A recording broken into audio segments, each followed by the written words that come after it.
हरे राम राम राम हरे हरे। गुरुर्ब्रह्मा गुरुर्विष्णु गुरुर्देव महेश्वर गुरु साक्षात् परम ब्रह्म तस्मै श्री गुरवे नमः। ओम नमो भगवते वासुदेवाय। श्रीमद् भागवतम दशम स्कंद 14 अध्याय श्लोक संख्या 16। अत्रैव मायाधमनावतारे हस्य प्रपञ्चस्य बहिस्फुटस्य कृत्स्नस्य चान्दजठरे जनन्या माया त्वमेव प्रकटीकृतं ते। अनुवाद। ओम गुरुदेवाय ओम गुरुदेवाय ओम वासुदेवाय अभय भूषण शरणौनांति परम कारण। माया विनाशक प्रभु ଅତୀତ କଥା କଣ କହିବି। ଏବେ ଏହି ଅବତାରରେ ବି ଆପଣ ଏହି ଦୃଶ୍ୟମାନ ଜଗତଟା ନିଜ ଉଦର ଭିତରେ ଥିବାର ଦେଖାଇ ଦେଲେ ଏବଂ ତାହା ଦେଖିଦେଇ ମାତା ଯଶୋଦା ଚକିତ ହୋଇଗଲେ। ଏଥିରୁ ପ୍ରମାଣିତ ହୋଇଯାଉଛି ଯେ ସମଗ୍ର ଜଗତ ଆପଣଙ୍କର ମାୟା ଭିନ୍ନ ଅନ୍ୟ କିଛି ନୁହେଁ। ହରେ କୃଷ୍ଣ, ଜୟ ଜଗନ୍ନାଥ, ଜୟ ଗୁରୁ। ଧନ୍ୟବାଦ ମାତା। ଏ ଶ୍ଲୋକରେ ଶ୍ରୀ ବ୍ରହ୍ମାଜୀ ଶ୍ରୀ ଭଗବାନଙ୍କୁ କହୁଛନ୍ତି କି ମାୟା ଧମନ,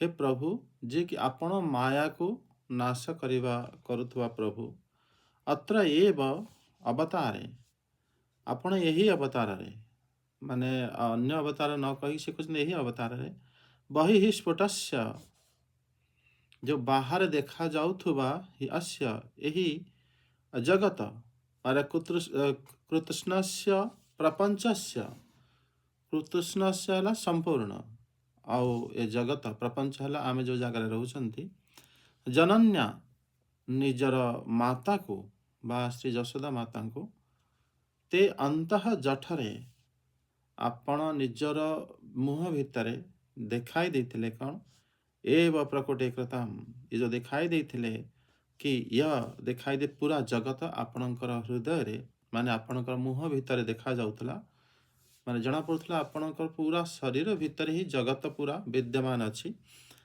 मायात्वम, ये माया स्वरूप ही अटे।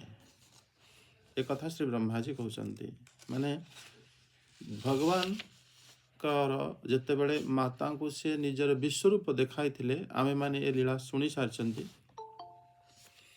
सेतेबेले भगवान ये जो रूप देखिकी माता को लगी कि ये कौन सी गोटे माया जोटा कि मो पुअर माने देह भीतर अच्छी, निश्चित रूपे से नारायण माया अटे।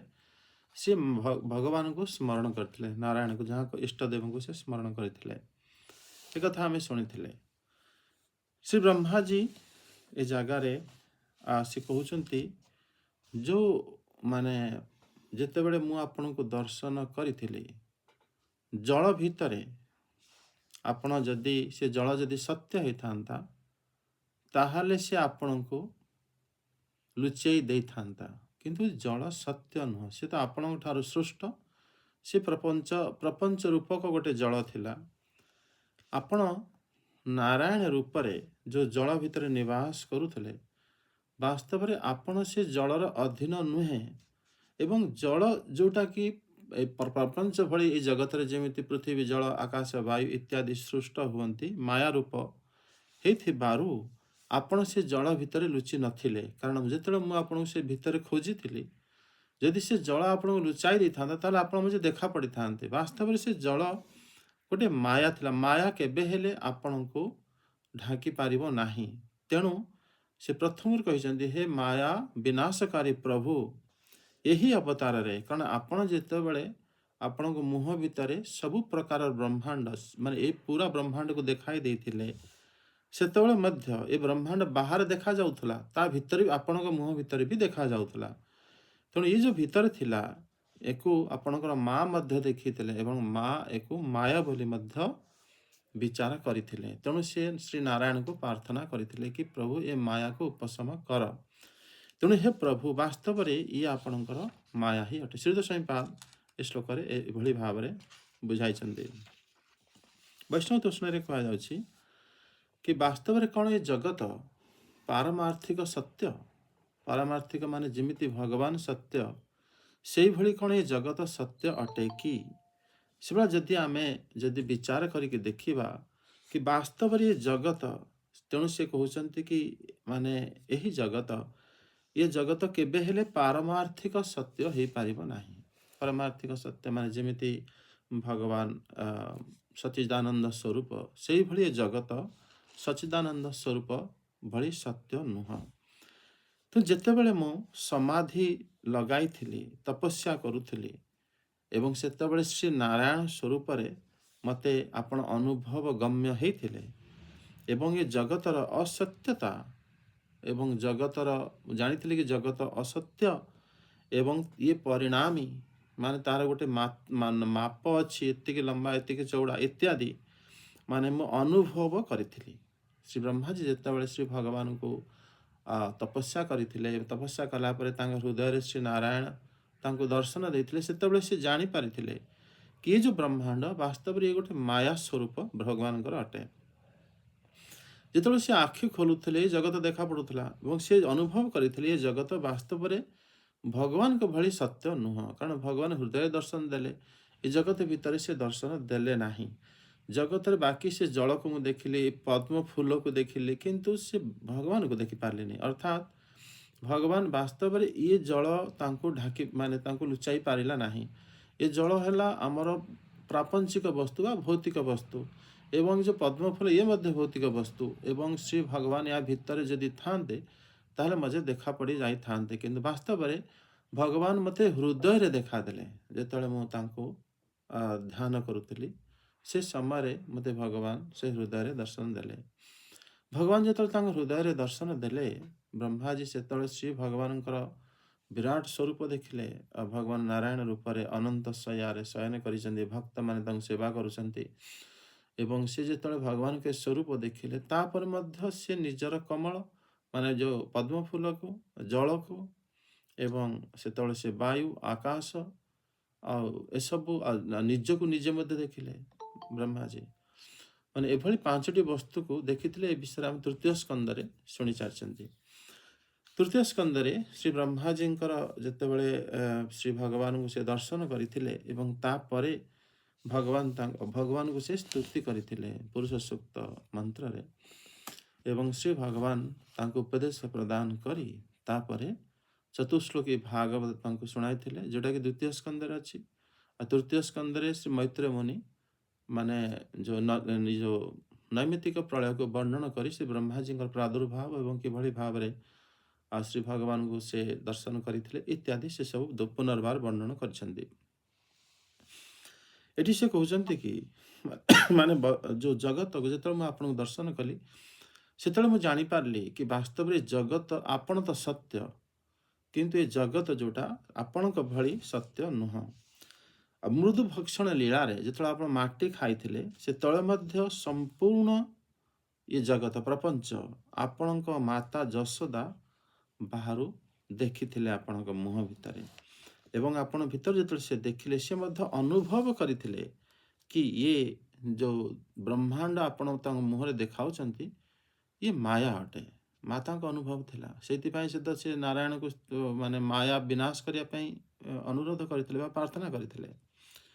ମୋର ମଧ୍ୟ ଏଭଳି ଭାବରେ ଅନୁଭବ ଅଟେ କି ଆପଣଙ୍କର ଏ ଜଗତ ସେଇଭଳି ଭାବରେ ମାୟା ଅଟେ ଏବଂ ସେତେବେଳେ ମାତା ଯଶୋଦା ଯେତେବେଳେ ଆପଣଙ୍କ ମୁହଁ ଭିତରେ ସେ ବ୍ରହ୍ମାଣ୍ଡ ଦେଖିଥିଲେ ସେତେବେଳେ ସିଏ ମାନେ ମାୟାମୋହିତ ହେଇ ମଧ୍ୟ ସେ ଜାଣିଥିଲେ କି ଇଏ ମୋର ପୁତ୍ର ଅଟେ, ଆହଂ ମମାସୌ, ଇଏ ମୋରି ପୁତ୍ର ଅଟେ। ଏଇ ଭାବରେ ସେ ନିଜର ପୁତ୍ର ଭିତରେ ଯେଉଁ ସବୁ ଜିନିଷ ଦର୍ଶନ କରିଥିଲେ, ସବୁ ବ୍ରହ୍ମାଣ୍ଡ ଦର୍ଶନ କରିଥିଲେ, ସେ ଭାବିଲେ କି ମୋ ମଧ୍ୟରେ କୌଣସି କୁମତି ଉଦୟ ହେଇଯାଇଛି ଯାହାଦ୍ୱାରା କି ମୋ ପୁଅ ମୁହଁରେ ମୁଁ ଏସବୁ ପ୍ରକାର ଦେଖିପାରୁଛି। ମାନେ ଏଭଳି ସେ ଯେଉଁ ନାରାୟଣଙ୍କ ମାୟାରେ ଏସବୁ ହେଇଛି ସେ ନାରାୟଣ ହିଁ ମୋର ଗତି ଅଟନ୍ତି। ଏଭଳି ଭାବରେ ମାତା ଯଶୋଦା ସେ ସମୟରେ ପ୍ରାର୍ଥନା କରିଥିଲେ, ଏ କଥା ଆମେ ଶୁଣିଛନ୍ତି। ମାନେ ଏଠି ଅତଃ ଇଏ ଯେଉଁ ଆପଣଙ୍କର ଏ ଯେଉଁ ସ୍ୱରୂପ, ଏ ସ୍ୱରୂପରେ ବ୍ରହ୍ମାଣ୍ଡ ହେଇନାହିଁ। ଯଦି ହେଇଥାନ୍ତା ତାହେଲେ ମାତା ଆପଣଙ୍କୁ ମାୟା, ଇଏ ମାନେ ଗୋଟେ ମାୟା ବୋଲି କହିନଥାନ୍ତେ। ମାନେ ସିଏ ଆପଣଙ୍କର ଆଶ୍ରିତ, ବାସ୍ତବରେ ସମସ୍ତେ ଆପଣଙ୍କର ଆଶ୍ରିତ ବ୍ରହ୍ମାଣ୍ଡ ମଧ୍ୟ, ଏବଂ ମୁଁ ଦେଖିଥିଲି କି ଆପଣଙ୍କର ଆଶ୍ରିତ ଜଳ ମଧ୍ୟ। ଯେଉଁ ଜଳ ଭିତରେ ଆପଣ ମାନେ ଶୟନ କରୁଥିଲେ, ସେ ଜଳ ଭିତରେ ଯେତେବେଳେ ମୁଁ ଖୋଜିଥିଲି ଆପଣଙ୍କୁ ମୁଁ ଦେଖିପାରିନଥିଲି। ତାପରେ ସେ କହୁଛନ୍ତି ମାନେ ଏ ଜଗତ ବାସ୍ତବରେ ଆପଣଙ୍କର ଆଶ୍ରୟସ୍ଥଳ ଅଟେ। ଆଉ ମାନେ ମାୟା ଉପଶମ କରୁଥିବା ପ୍ରଭୁ ଆପଣଙ୍କର ଅବତାର, ମାନେ ବାସ୍ତବରେ ମାୟାକୁ ହିଁ କୌଣସି ପ୍ରକାର ଆପଣଙ୍କର ସମ୍ବନ୍ଧ ନଥାଇ ଆପଣ ତଥାପି ମଧ୍ୟ ଏ ଜଗତକୁ ସୃଷ୍ଟି କରିଦିଅନ୍ତି। ମୃଦୁ ଭକ୍ଷଣ ଲୀଳାରେ ମାତା ଯଶୋଦା ଯେ କହିଲେ କି ମୋର ପୁତ୍ରର ସ୍ୱାଭାବିକ ରୂପ ନୁହଁ, ମୋର ପୁଅ ଏଭଳି ନୁହେଁ, ମୋ ପୁଅ ଭିତରେ ଏସବୁ ଜିନିଷ କେଉଁଠୁ ଆସିପାରିବ। ତାଙ୍କର ମାତା ଯଶୋଦାଙ୍କ ଠାରେ ମଧ୍ୟ ଏଭଳି ସନ୍ଦେହ ଆସିଥିଲା। ତେଣୁ ଏଭଳି ଭାବରେ ଯେଉଁ ଆପଣଙ୍କର ସ୍ୱାଭାବିକ ଅଚିନ୍ତ୍ୟ ଶକ୍ତି, ଯେଭଳି ଏତେ ଶକ୍ତି ଆପଣଙ୍କର, ଯେଉଁଟାକି ମାନେ ବେଳେବେଳେ ପରିଚ୍ଛିନ୍ନ ଦେଖାଯାଏ, ବେଳେବେଳେ ଦେଖାଯାଏ କି ସସୀମ, ୟାର ସୀମା ଅଛି, ବେଳେବେଳେ ଦେଖାଯାଏ କି ବାସ୍ତବରେ ଅସୀମ, ମାନେ ୟାର କୌଣସି ସୀମାରେଖା ନାହିଁ। ଏଭଳି ଭାବରେ ଶ୍ରୀ ଭଗବାନଙ୍କର ଏ ସ୍ୱରୂପକୁ ଶ୍ରୀ ବ୍ରହ୍ମାଜୀ ଯେତେବେଳେ ମାନେ ଭଗବାନଙ୍କୁ ଏ ଶ୍ଲୋକରେ ସ୍ଥିତି କରୁଥିଲେ କି ବାସ୍ତବରେ ଏ ସ୍ୱାଭାବିକ ରୂପ ସମସ୍ତଙ୍କର ଆଶ୍ରୟସ୍ଥଳ ଅଟେ। ନା ତ ଆପଣ ଏଥିରେ ଯେଉଁ ସ୍ୱାଭାବିକ ରୂପରେ ଆପଣ ଏ ମାୟା ଜଗତର ଅଂଶ ଅଟନ୍ତି, ନା ଏ ମାୟା ଜଗତ ଆପଣଙ୍କ ଠାରୁ ମାନେ କେବଳ ଆଶ୍ରିତ ଅଟେ। ଆପଣ ୟା ଭିତରେ ଆଶ୍ରୟ ନିଅନ୍ତି ନାହିଁ କେବେ ହେଲେ। ଇଏ ମାନେ ପ୍ରାକୃତିକ ଜଳ, ଯେଉଁ ଜଳ ଭିତରେ ଆପଣ ଶୟନ କରନ୍ତି, ସେ ଜଳ ମଧ୍ୟ ଆପଣଙ୍କୁ ଲୁଚାଇ ପାରେ ନାହିଁ, ବା ସିଏ ଗୋଟେ ମାୟାର ବସ୍ତୁ। ଆପଣ ହେଲେ ମାୟାତୀତ, ତେଣୁ ଆପଣ ତା ଭିତରେ ଯେତେବେଳେ ଖୋଜିଲେ ଆପଣ ମିଳିଲେ ନାହିଁ। ଏଭଳି ଭାବରେ ଶ୍ରୀ ଚକ୍ରବର୍ତ୍ତୀ ପାଦ ଏଠିକାର ବି କହୁଛନ୍ତି ମାନେ ଯେମିତି ଗୋଟେ କଳସୀ ଭିତରେ ଯଦି ପାଣି ରଖିକି ଆମେ ଗୋଟେ ଘର ଭିତରେ ରଖିଦେବା, ତାହେଲେ ସେ କହୁଛନ୍ତି ମାନେ ସେ କଳସୀ ଭିତରେ ପାଣି ଭିତରେ ପୁଣି ଘର ଦେଖା ପଡ଼ିବ ନାହିଁ, ପୁରା ଘର ତା ଭିତରେ କେମିତି ଆସିବ? ସେ କହିଲେ ଏଇଟା ଅସମ୍ଭବ। କିନ୍ତୁ ଆପଣଙ୍କ ଶୁଦ୍ଧ ସତ୍ୱାତ୍ମକ ଶରୀରରେ ମାତା ଯଶୋଦା ପୁରା ବ୍ରହ୍ମାଣ୍ଡକୁ ଦେଖିଥିଲେ। ଏ କଥା ସେ ବ୍ରହ୍ମାଜୀ ଜାଣିଥିଲେ। ବ୍ରହ୍ମାଜୀ କେମିତି ଜାଣିଲେ? ଶ୍ରୀ ବ୍ରହ୍ମାଜୀ ମାତା ଯଶୋଦାଙ୍କର ବୁଦ୍ଧିରେ ମଧ୍ୟ ଅବସ୍ଥାନ କରନ୍ତି ଦେବତା ରୂପରେ। ଯେମିତି ଆମ ଶରୀରରେ ଶ୍ରୀ ବ୍ରହ୍ମାଜୀ ବୁଦ୍ଧି ରୂପରେ ରହନ୍ତି, ଯେଉଁମାନେ ଭଗବତ ଭକ୍ତି କରନ୍ତି, ଆଉ ମନରେ ଚନ୍ଦ୍ର ଦେବତା ରହନ୍ତି, ଏବଂ ଅହଙ୍କାରରେ ରୁଦ୍ର ରହନ୍ତି, ଆଉ ଚେତନାରେ କ୍ଷେତ୍ରଜ୍ଞ ରହନ୍ତି। ଏ ଅନ୍ତଃକରଣର ଦେବତା ମାନେ ମାତା ଯଶୋଦାଙ୍କ ହୃଦୟରେ ରହିକି ସେ ଦେଖିଦେଇଥିଲେ କି ଭଗବାନଙ୍କର କିଭଳି ଲୀଳା ଚାଲିଛି। ଏ ବିଷୟରେ ବି ଆଗକୁ ସେ ଆଉ ଗୋଟେ ଶ୍ଲୋକରେ କହିବେ। ମାନେ ସବୁ ଦେବତା ମାନେ ମଧ୍ୟ ଏଭଳି ଭାବରେ ଲୀଳା ଆସ୍ୱାଦନ କରିନେଉଥିଲେ ସେତେବେଳେ। ମାନେ ସେ କହୁଥିଲେ କି ବାସ୍ତବରେ ମାନେ କିଭଳି ଭାବରେ ଗୋଟେ କଳସୀ ଭିତରେ ପାଣିକୁ ଯଦି କଳସୀକୁ ରଖିଦେବା ଘର ଭିତରେ, ପୁଣି ପୁରା ଘର ପୁଣି କଳସୀ, ସେ କଳସୀ ଭିତରେ କେମିତି ଦେଖା ପଡ଼ିବ? ସେ କହୁଛନ୍ତି କି ଏ ଯେଉଁ ମାନେ ପୁରା ଦୃଶ୍ୟମାନ ଜଗତ ଆପଣଙ୍କର ମୁହଁ ଭିତରେ ମାତାକୁ ଦେଖା ପଡ଼ିଥିଲେ। ମାନେ ଏ ଯେଉଁ ଜଗତ ଆପଣଙ୍କର ମାନେ କୁକ୍ଷିଗତ, ମାନେ ଆପଣଙ୍କର ପେଟ ଭିତରେ ବା ଆପଣଙ୍କର ଦିବ୍ୟ ଶରୀର ଭିତରେ ଜଗତ ବାହାର, ମାନେ ଯେଉଁ ବାହାରେ ଦେଖା ପଡ଼ୁଛି ସିଏ ମଧ୍ୟ ଆପଣଙ୍କ ଭିତରେ ବି ଦେଖା ପଡ଼େ। ଏ ଦୋନୋ ହିଁ ମାୟା ସ୍ୱରୂପ ଅଟେ। ଏମିତି ନୁହଁ କି ବାହାର ଜଗତ ମାୟା ଆଉ ଭଗବାନଙ୍କ ଭିତରେ ଯଦି ଦେଖା ପଡ଼ିଲା ସେଟା ମାୟା ନୁହଁ। ସେ କହୁଛନ୍ତି ଦୁଇଟା ଯାକ ମାୟା। ମାନେ ସମ୍ପୂର୍ଣ୍ଣ ପ୍ରପଞ୍ଚ ଆପଣଙ୍କ ଶରୀର ଭିତରେ ପ୍ରକଟିତ ହୋଇଥିଲା। ଆପଣଙ୍କ ପେଟ ଭିତରେ ବା ସବୁ ଜିନିଷ ରହୁଥିଲା, ତେଣୁ ମୁହଁରେ ଦେଖା ପଡ଼ିଥିଲା। ଏଭଳି ଆପଣ ପ୍ରଦର୍ଶିତ କରିଥିଲେ। ଆପଣଙ୍କର ମାୟା ବାସ୍ତବରେ ତର୍କାତୀତ। ଆପଣଙ୍କର ମାୟା ବିଷୟରେ କେହି ତର୍କରେ ମଧ୍ୟ ଜାଣିପାରିବେ ନାହିଁ। ମାନେ ଯେଉଁ ପ୍ରଭାବରେ ସାରା ଜଗତ ମାନେ ଭିତରେ ବି ଥିଲା, ବାହାରେ ବି ଥିଲା। ଏ ସମ୍ପୂର୍ଣ୍ଣ ଜଗତ ମାନେ କାରଣ ଯେତେବେଳେ ମାତା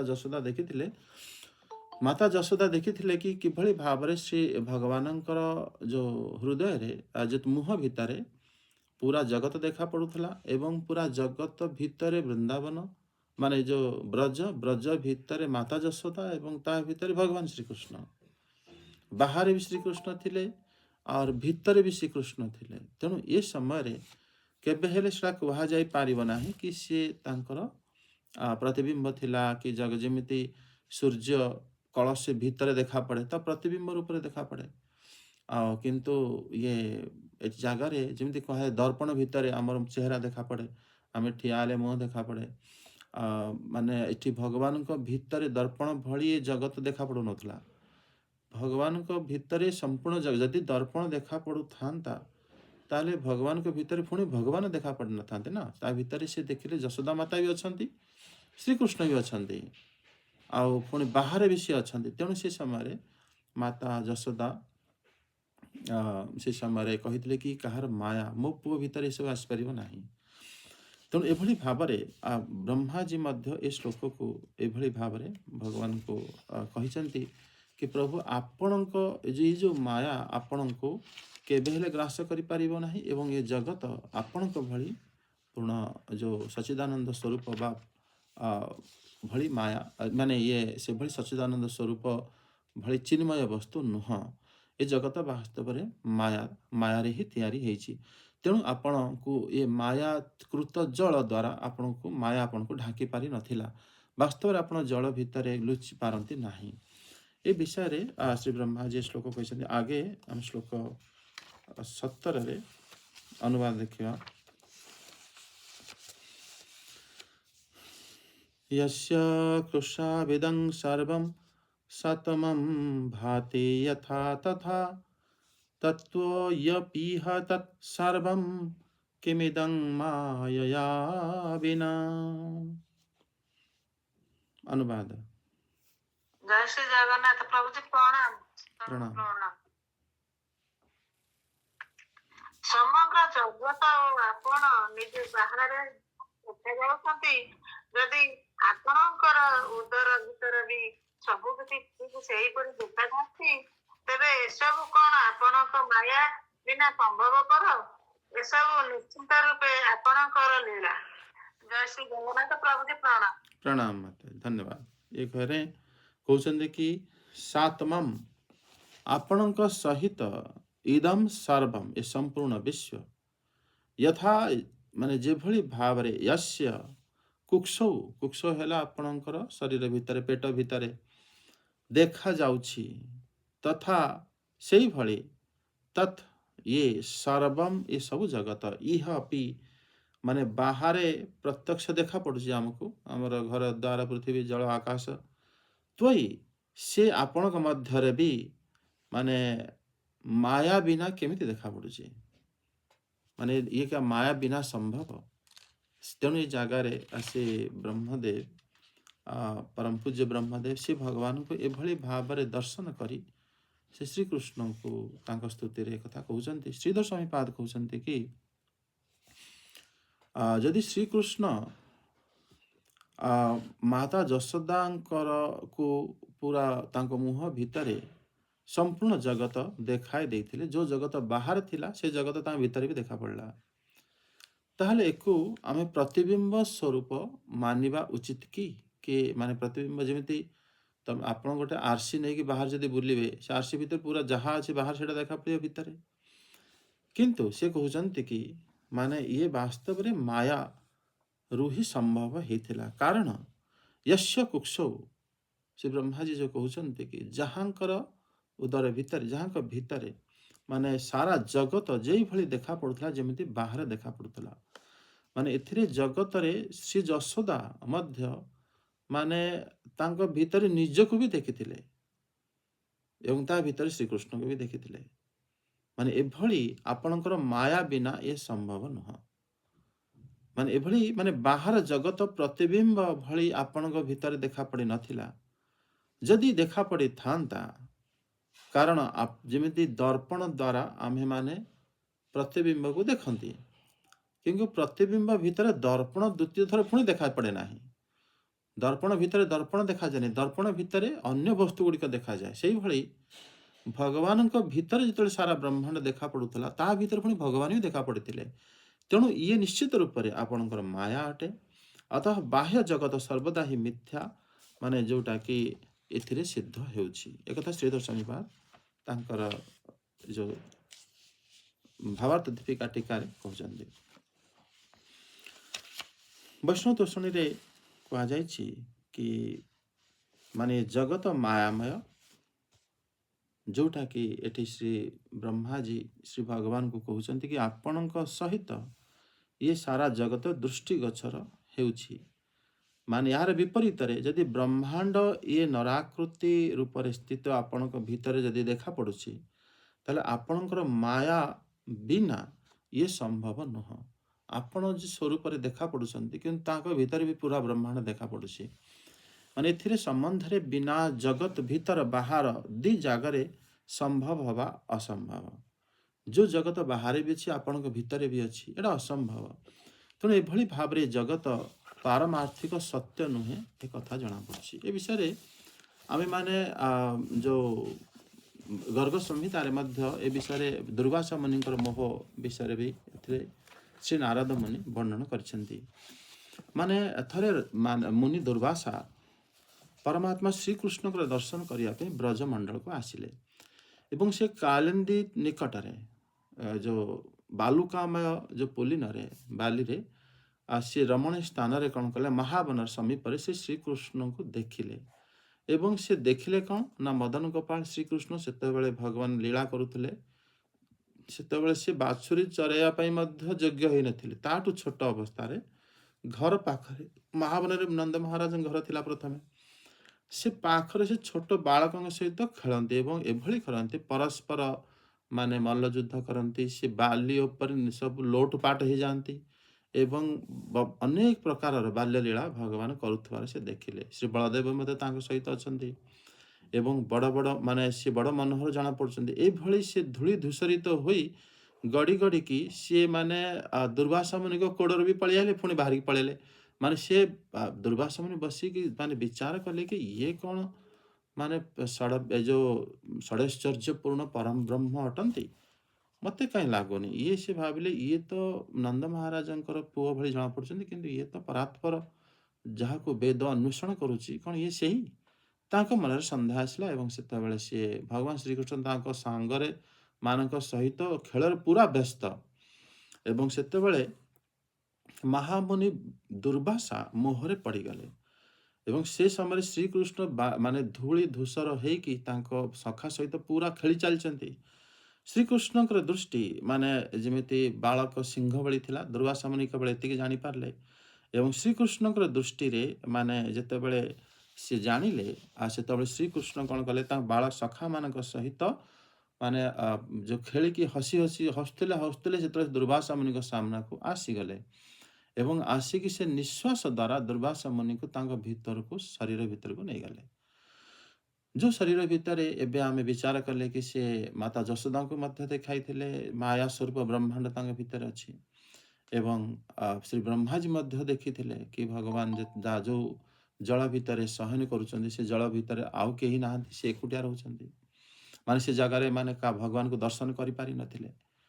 ସେତେବେଳେ ଦୁର୍ବାସା ମୁନି ଯେତେବେଳେ ତାଙ୍କର ଭିତରକୁ ପଳେଇ ଗଲେ, ସେତେବେଳେ ବିଶାଳ ଗୋଟେ ବଣ ଭିତରେ ପହଞ୍ଚିଲେ ଏବଂ ତା ଭିତରେ ଦେଖିଲେ କେହି ନାହାନ୍ତି ଏବଂ ନିର୍ଜନ, ଲୋକ ନାହାନ୍ତି। ତା ଭିତରେ ସେ ଯେତେବେଳେ ମାନେ ଠିଆ ହେଇକି ବୁଲୁଛନ୍ତି, ସେ ଅରଣ୍ୟ ଭିତରେ ଗୋଟେ ମାନେ ସେ ଭାବିଲେ କି ମୁଁ କୁଆଡ଼େ ପଳେଇ ଆସିଲି, ତାଙ୍କୁ ମାନେ ଜଣାପଡ଼ିଲା ନାହିଁ। ସେତେବେଳେ ମହାମୁନି ଗୋଟେ ଅଜଗର ସାପ ମହାମୁନି ପାଖକୁ ଆସିକି ପଛେଇକି ଥିଲା, ସେ ମୁନି ଦୁର୍ବାସାଙ୍କୁ ଗିଳିଦେଲା। ଯେତେବେଳେ ଦୁର୍ବାସା ସେ ଅଜଗର ଭିତରେ ପଶିଲେ, ସେ ଜାଣିଲେ ମୋତେ ଗୋଟେ ଅଜଗର ଖାଇଗଲାଣି। ତା ଭିତରେ ସେ ଅଜଗର ପେଟରେ ଯେତେବେଳେ ପହଞ୍ଚିଲେ, ସେତେବେଳେ ସିଏ ମାନେ ଏଭଳି ଗୋଟେ ବ୍ରହ୍ମାଣ୍ଡରେ ପହଞ୍ଚିଗଲେ ଯେଉଁଥିରେ କି ମାନେ 7 ଲୋକ 7 ପାତାଳ ଏ ପୁରା ବ୍ରହ୍ମାଣ୍ଡକୁ ଦର୍ଶନ କଲେ ଏବଂ ବହୁତ ଦୀପ ସେ ଭ୍ରମଣ କଲେ, ବୁଲିଲା ପରେ ତା ଭିତରେ ସେ ଗୋଟେ ପର୍ବତ ଉପରେ ଆଶ୍ରମ କରିକି ରହିଗଲେ। ପର୍ବତ ମାନେ 100 କୋଟି ବର୍ଷ ପର୍ଯ୍ୟନ୍ତ ଭଗବାନଙ୍କର ଭଜନ କରି ତପସ୍ୟା ସେ କଲେ ତା ଭିତରେ। ମାନେ ଏହି ସମୟରେ ପୁରା ବିଶ୍ୱର ନୈମିତିକ ପ୍ରଳୟର ସମୟ ଆସିଗଲା, କାରଣ ଶ୍ରୀ ବ୍ରହ୍ମାଜୀଙ୍କର ଗୋଟେ ଦିନ ପୁରା ହେଇଗଲା। ଯେତେବେଳେ ପୁରା ହେଇଗଲା, ସେତେବେଳେ ସମୁଦ୍ର ସବୁଆଡ଼ୁ ତାଙ୍କୁ କ'ଣ ନା ଡୁବେଇ ଦେବ। ଭୂର୍ଭୁବସ୍ୱ 3 ଲୋକକୁ ସେ କ'ଣ କରେ ନା ଜଳ ଡୁବେଇ ଦିଏ। ଯେତେବେଳେ ଜଳ ଡୁବେଇ ଦେଲା, ମୁନିଙ୍କ ଆଶ୍ରମ ବୁଡ଼ିଗଲା। ସେତେବେଳେ ଦୁର୍ବାସା ମୁନି ସମୁଦ୍ର ଜଳରେ ମାନେ ପହଁରିବାକୁ ଲାଗିଲେ ଏବଂ ଜଳର ଅନ୍ତ ମିଳିଲା ନାହିଁ ତାଙ୍କୁ। ସେ ଅବସ୍ଥାରେ ସିଏ 1000 ଯୁଗ ବିତିଗଲା, କାରଣ ବ୍ରହ୍ମାଜୀଙ୍କର ରାତ୍ରି ସେତିକି ସମୟ ହେଇଥାଏ, ତଥାପି 4000 ଯୁଗ ହେଇଥାଏ।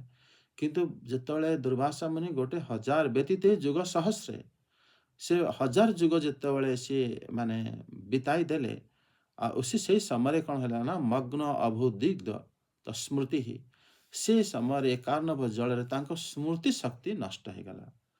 ସେ ଭୁଲିଗଲେ ଏବଂ ପୁଣି ସେ ପାଣି ଭିତରେ ବୁଲିବାକୁ ଲାଗିଲେ ଏବଂ ସେ ପୁଣି ତା ଭିତରେ ଆଉ ଗୋଟେ ବ୍ରହ୍ମାଣ୍ଡ ମଧ୍ୟ ତାଙ୍କୁ ଦେଖା ପଡ଼ିଲା। କିନ୍ତୁ ଯେତେବେଳେ ସବୁ ବ୍ରହ୍ମାଣ୍ଡ ପାଣି ଭିତରେ ଡୁବିଯାଏ, ସେତେବେଳେ ସେ ତା ଭିତରେ ବୁଲି ବୁଲି ସେ ଆଉ ଗୋଟେ ବ୍ରହ୍ମାଣ୍ଡର ଛିଦ୍ର ଭିତରେ ସେ ଦେଖିଲା ଆଉ ଗୋଟେ ଜାଗା ଅଛି, ତା ଭିତରେ କଣା ବି ହେଇଛି, ତା ଭିତରକୁ ସେ ପଶିଗଲେ। ଯେତେବେଳେ ସେ ବ୍ରହ୍ମାଣ୍ଡ ପ୍ରବେଶ କଲେ, ସେ ଆଉ ଗୋଟେ ସୃଷ୍ଟି ଭିତରେ ପହଞ୍ଚିଲେ। ସେ ଜାଗାରେ ସେ ବ୍ରହ୍ମାଣ୍ଡର ଶିର ଭାଗରେ ବିଦ୍ୟମାନ ବ୍ରହ୍ମାଙ୍କର ମାନେ ଲୋକରେ ପହଞ୍ଚିଲେ ଏବଂ ବ୍ରହ୍ମାଙ୍କର ଆୟୁ ପର୍ଯ୍ୟନ୍ତ ସେ ଜାଗାରେ ସେ ରହିଲେ, ସେ ବ୍ରହ୍ମାଜୀ ସେ ଦୁର୍ବାସା ମାନେ। ତାପରେ ସେ ଏଭଳି ଗୋଟେ ଛିଦ୍ର ଦେଖିକି ସେ ହରିଙ୍କୁ ସ୍ମରଣ କଲେ। ସେ ଜାଗାରେ ତାଙ୍କ ସ୍ମରଣ ଶକ୍ତି ଆସିଲା। ସେ ଭଗବାନଙ୍କୁ ସ୍ମରଣ କରି ସେ ଦେଖିଲେ ଆଉ ଗୋଟେ ବ୍ରହ୍ମାଣ୍ଡକୁ ଯିବା ପାଇଁ ରାସ୍ତା ମଧ୍ୟ ଅଛି। ସେ ଜାଗାକୁ ସେ ଆଉ ଗୋଟେ ବ୍ରହ୍ମାଣ୍ଡ ଭିତରକୁ ପଳାଇଗଲେ। ସେ ଜଳରାଶିରେ ସେ କୋଟି କୋଟି ବ୍ରହ୍ମାଣ୍ଡକୁ ସବୁ ଦେଖିଦେଲେ କି ବହୁତ ବ୍ରହ୍ମାଣ୍ଡ ଭିତରେ ଅଛି। ସେ ବାହାରକୁ ପଳାଇ ଆସିଲେ ବିରଜା ନଦୀରେ। ସେ ମୁନି ଯେତେବେଳେ ଧ୍ୟାନରେ ଜାଣିଲେ, ସେ ଜାଣିପାରିଲେ ଏ ହେଲା ବିରଜା ନଦୀ, ଯେଉଁ ନଦୀର ସେପଟରେ ଗୋଲୋକ, ଏପଟରେ ହେଲା ଭୌତିକ ଲୋକ। ସେତେବେଳେ ସେ ନଦୀ ଯେତେବେଳେ ଦର୍ଶନ କଲେ, ନଦୀର ସେ ପାର ପହଁରିକି ପାର ହେଲେ, ଭଗବାନଙ୍କୁ ସ୍ମରଣ କରିକା ପାର ହେଲା ପରେ ସିଏ ମାନେ ଗୋଲୋକ ବୃନ୍ଦାବନରେ ପ୍ରବେଶ କରିଗଲେ। କାରଣ ଯେଉଁ ଗୋଲୋକ ଏ ଜାଗାରେ ଗୋକୁଳ କୁହାଯାଏ, ତାର ମୂଳ ରୂପ ହେଲା ଗୋଲୋକ, ଯେଉଁ ଜାଗାରେ ଭଗବାନ ଶ୍ରୀକୃଷ୍ଣ ନିତ୍ୟ ବିରାଜମାନ କରନ୍ତି। ସେ ଯେତେବେଳେ ଗୋଲୋକ ଗଲେ, ସେ ଜାଗାରେ ସେ କ୍ରମଶଃ ବୃନ୍ଦାବନ ଆଉ ଗୋବର୍ଦ୍ଧନ ସୁନ୍ଦର ଯମୁନା ପୁଲିନ ଦର୍ଶନ କଲେ ଏବଂ ତା ଭିତରେ ସେ ନିକୁଞ୍ଜ ଭିତରେ ମଧ୍ୟ ଦୁର୍ବାସା ମୁନି ପ୍ରବେଶ କଲେ ଏବଂ ତା ଭିତରେ ସେ ଦେଖିଲେ କି ମାନେ ଲକ୍ଷ ଦଳ କମଳ ଉପରେ ସିଂହାସନ ଉପରେ ଭଗବାନ ଶ୍ରୀକୃଷ୍ଣ ଏବଂ ଅସଂଖ୍ୟ ଗୋପୀଙ୍କ ସହିତ ସେ ଘେରି ହେଇକି ଭଗବାନ ଶ୍ରୀକୃଷ୍ଣ ସେ ଜାଗାରେ ଲୀଳା କରୁଛନ୍ତି ଏବଂ ସେ ମୁନିକୁ ଦେଖିକି ଭଗବାନ ଶ୍ରୀକୃଷ୍ଣ ହସିବାକୁ ଲାଗିଲେ।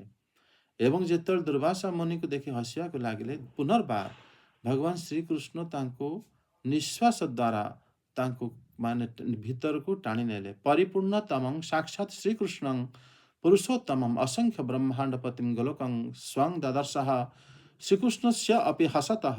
ସେ ହସିକି ପ୍ରବିଷ୍ଟ ସ୍ତନ ମୁଖୀ ମୁନି, ତାଙ୍କ ମୁଖରେ ମୁନିଙ୍କୁ ନେଇଗଲେ ଏବଂ ପୁନର୍ବିନିର୍ଗତ ଅପଶ୍ୟାତ୍ ବାଲଂ ଶ୍ରୀ ନନ୍ଦନନ୍ଦନମ୍। ଯେତେବେଳେ ସେ ଭଗବାନ ତାକୁ ପୁନର୍ବାର ତାଙ୍କ ନିଶ୍ୱାସ ଭିତରେ ତାଙ୍କ ଭିତରକୁ ନେଇଗଲେ, ସେତେବେଳେ ସେ ଦେଖିଲେ କି ଯେଉଁ କାଳନ୍ଦୀ ତଟରେ ଏତେ ମାନେ କୋଟି କୋଟି ବର୍ଷ ପୂର୍ବରୁ ଯେଉଁ ଦେଖୁଥିଲେ କି ଭଗବାନ ଶ୍ରୀକୃଷ୍ଣ ମାନେ ତାଙ୍କ ସଖାମାନଙ୍କ ସହିତ ରମଣ ରୀତିରେ ପୁରା ଗଡ଼ି ଗଡ଼ି ଖେଳୁଛନ୍ତି ଏବଂ ସେ ଜାଗାରେ ସେ ପୁନର୍ବାର ମହାବନରେ ପହଞ୍ଚିଗଲେ। ମାନେ ସେଠି ପହଞ୍ଚିକି ଦୁର୍ବାସା ମୁନି ବୁଝିଗଲେ ବାସ୍ତବରେ ଇଏ ଭଗବାନଙ୍କ ମାନେ ଶରୀର ଭିତରେ ବ୍ରହ୍ମାଣ୍ଡ, ତା ଭିତରେ ବି ଭଗବାନ, ତା ଭିତରେ ବି ବ୍ରହ୍ମାଣ୍ଡ ବାହାରେ ବି କୃଷ୍ଣ, ବ୍ରହ୍ମାଣ୍ଡ ମାନେ ଭିତରେ ବି କୃଷ୍ଣ। ମାନେ ସିଏ ସେତେବେଳେ ଜାଣିପାରିଲେ ବାସ୍ତବରେ ଇଏ ଭଗବାନଙ୍କର ମାୟା ସ୍ୱରୂପ ଅଟେ ଏବଂ ଏ ମାୟା ଦ୍ୱାରା ସେ ଭଗବାନଙ୍କୁ ଏଭଳି ଭାବରେ ଦର୍ଶନ କରିଥିଲେ, ଯେଉଁଟାକି ଏଠି ସେ ବ୍ରହ୍ମଦେବ ମଧ୍ୟ କହୁଛନ୍ତି କି ପ୍ରଭୁ ମାତାଙ୍କର ମଧ୍ୟ ସେଇଭଳି ବୋଧ ଆସିଥିଲା, ସେଇଭଳି ବୋଧ ମୋର ମଧ୍ୟ ଆସିଥିଲା ଏବଂ ସେଭଳି ବୋଧ ଅନ୍ୟାନ୍ୟ ଋଷିମାନେ ମଧ୍ୟ, ମାର୍କଣ୍ଡେୟ ଋଷି ବି ଭଗବାନଙ୍କର ମାୟାକୁ ଦର୍ଶନ କରିଥିଲେ। ଯେତେବେଳେ ସିଏ ଆମେ ଦ୍ୱାଦଶ ସ୍କନ୍ଧରେ ଏ ବିଷୟରେ ମଧ୍ୟ ପାଠ କରିବା ଶୁଣିବା। ମାନେ ଏଠି ଭଗବାନଙ୍କର ଯେଉଁ ଚକ୍ରବର୍ତ୍ତୀ ପାଦ ମଧ୍ୟ କହୁଛନ୍ତି କି ଭଗବାନଙ୍କର ଭିତରେ ଯେଉଁ ତାଙ୍କ ମୁହଁ ଭିତରେ ବା ତାଙ୍କର ପେଟ ଭିତରେ ଯେଉଁ ଜଗତ ଯେଭଳି ବାହାରେ ସେଇଭଳି ମଧ୍ୟ ତାଙ୍କ ଭିତରେ ବିଦ୍ୟମାନ ଥାଏ। ଶ୍ରୀକୃଷ୍ଣଙ୍କର ମାନେ ଭିତରେ ସମ୍ପୂର୍ଣ୍ଣ ଜଗତ ପ୍ରତିବିମ୍ବ ନୁହଁ, କାରଣ ପ୍ରତିବିମ୍ବ ହେଇଥିଲେ ଆମେ ମାନେ ଏବେ ଚର୍ଚ୍ଚା କରୁଥିଲେ, ସେ ପ୍ରତିବିମ୍ବ ହେଇଥିଲେ ଯେମିତି ଦର୍ପଣର ପ୍ରତିବିମ୍ବରେ ଦର୍ପଣ ଦେଖାଯାଏ ନାହିଁ, କେବଳ ବସ୍ତୁ ଦେଖାଯାଏ। କିନ୍ତୁ ଭଗବାନଙ୍କର ମାନେ ମୁହଁ ଭିତରେ ଯେତେ ବ୍ରହ୍ମାଣ୍ଡ ଦେଖାଯାଉଥିଲା, ସେ ବ୍ରହ୍ମାଣ୍ଡ ଭିତରେ ସେ ନିଜେ ମଧ୍ୟ ଥିଲେ, ଏଇଭଳି ଦେଖାଯାଉଥିଲା। ମାନେ ଭଗବାନଙ୍କର ଉଦର ଭିତରେ ଯେଉଁ ମାୟା, ମାନେ ମାୟା ଦ୍ୱାରା ହିଁ ପ୍ରତୀତ ହେଇଥିଲା, କିନ୍ତୁ ଏସବୁ ମାଇକ ଥିଲା। ଏଭଳି ଅନୁଭବ ମୋର ମଧ୍ୟ ଏଭଳି ଅନୁଭବ ଆପଣଙ୍କର ମାତାଙ୍କର ମଧ୍ୟ ହେଇଥିଲା। ଏଭଳି ଭାବରେ ମାନେ ଶ୍ଲୋକ ଆମେ ଅର୍ଥ ବୁଝିଲେ, ମହାତ୍ମା ମାନେ ସବୁ ଅର୍ଥ କରିଛନ୍ତି। ଆଗେ ଶ୍ଲୋକ 18 ତା ଅନୁବାଦ ଦେଖନ୍ତୁ। अद्यैव त्वदृशे अस्य किं मम न मया त्वमादर्शितः मेको असि प्रथमं ततो व्रजसुहृद्वत्सा समस्ता अपि तावन्तो असि चतुर्भुजास्तदाखिले साकं मयोपासिता स्तावन्त्येव जगन्त्यभुस्तदमितं ब्रह्मा द्वयं शिष्यते। ॐ नमो भगवते वासुदेवाय। अनुवाद। ହରି ଓମ୍, ଜୟ ଜଗନ୍ନାଥ। जय जगन्नाथ। ଗଲା ଦିନର କଥା ଛାଡନ୍ତୁ, ଆଜିର ଘଟଣା ଦେଖନ୍ତୁ।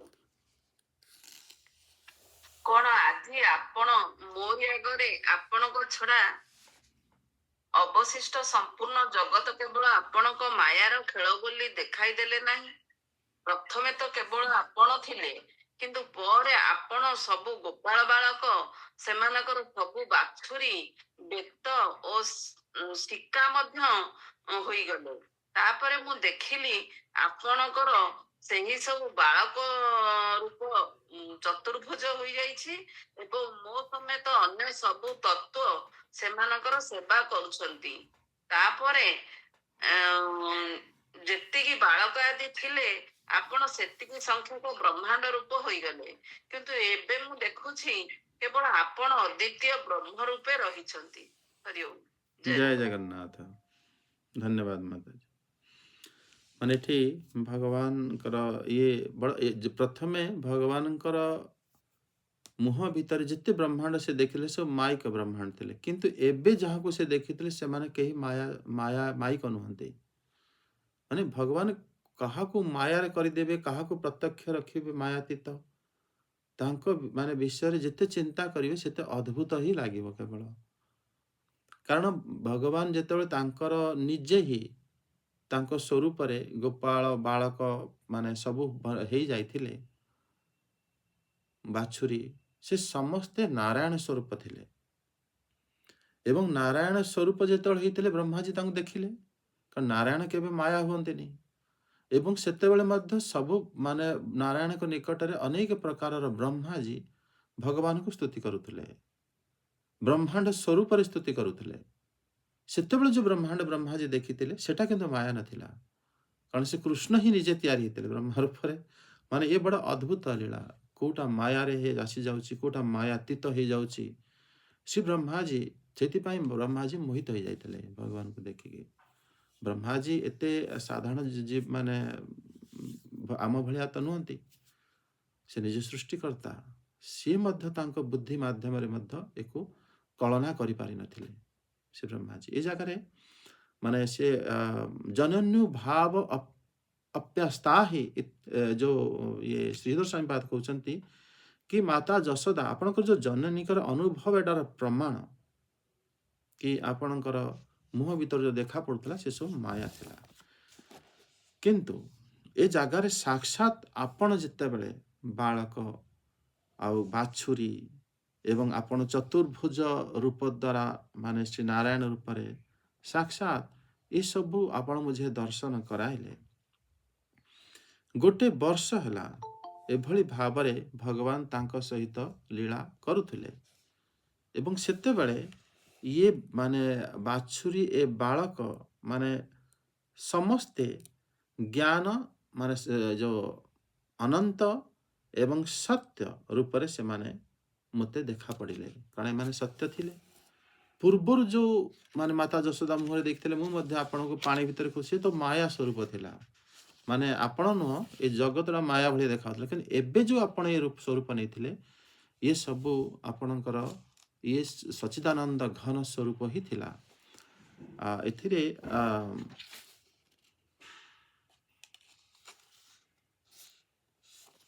ବୈଷ୍ଣବ ଦର୍ଶନ ଟୀକା ଆମେ ବି ଶୁଣିଲେ।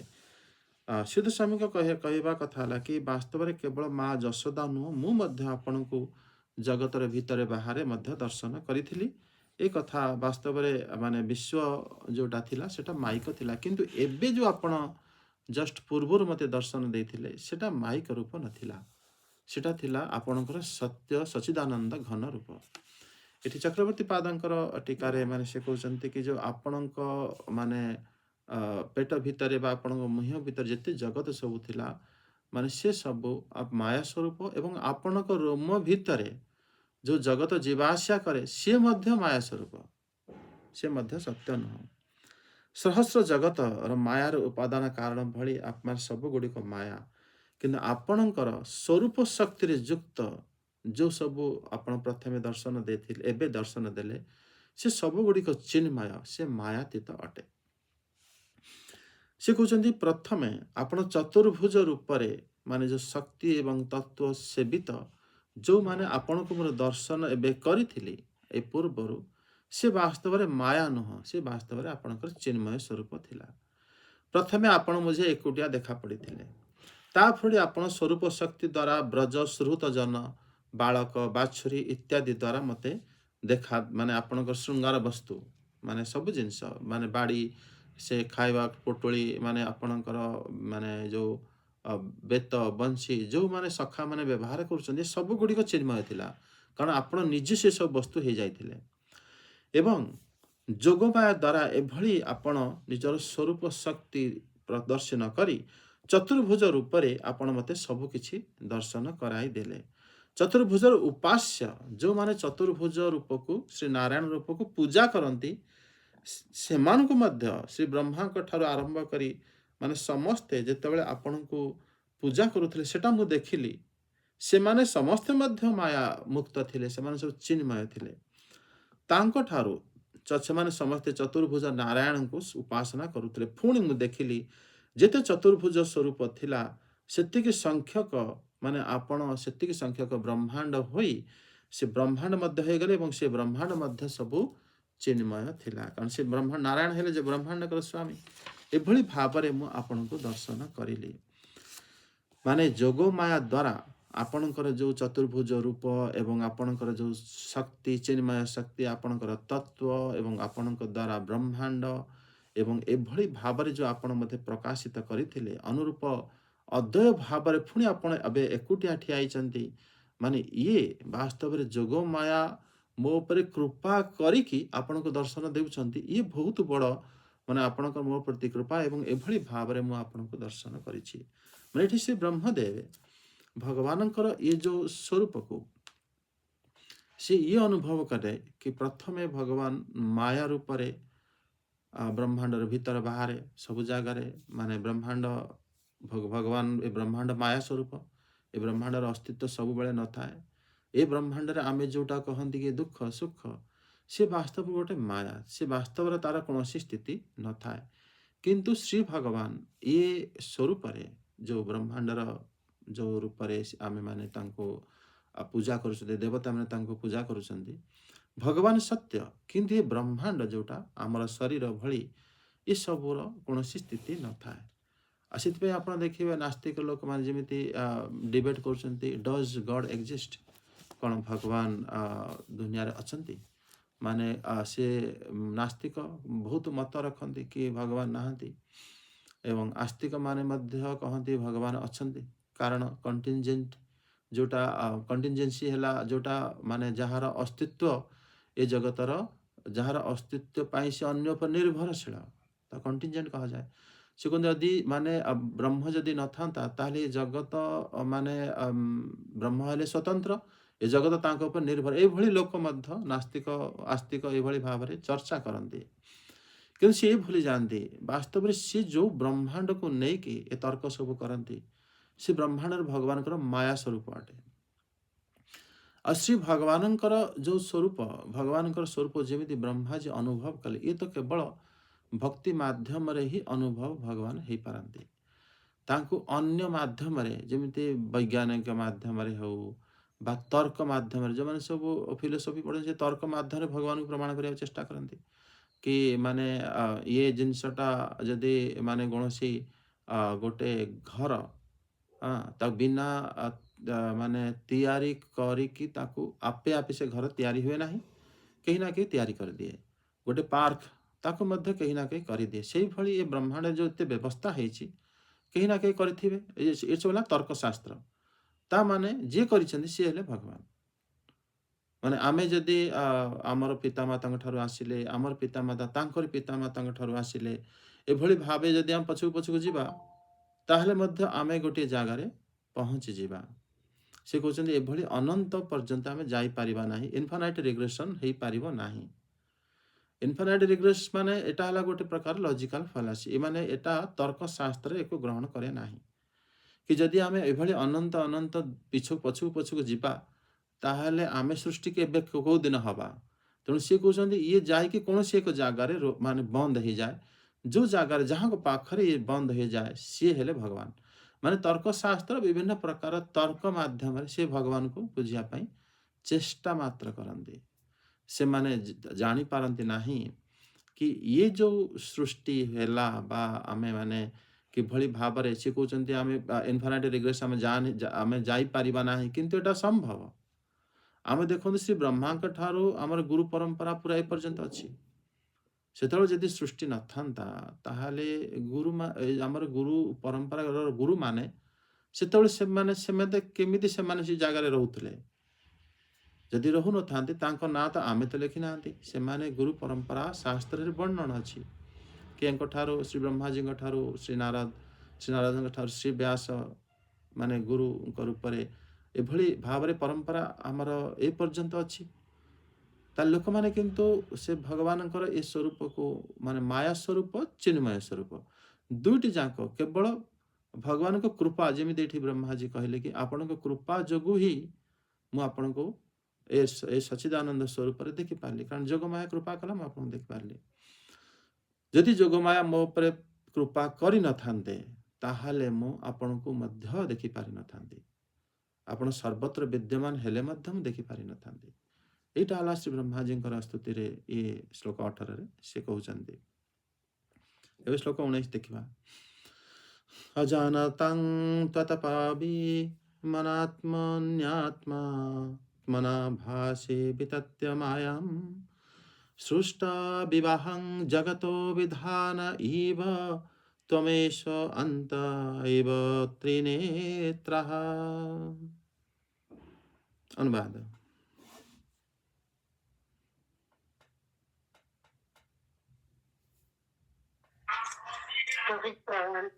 ପ୍ରଣାମ ମାତାଜୀ।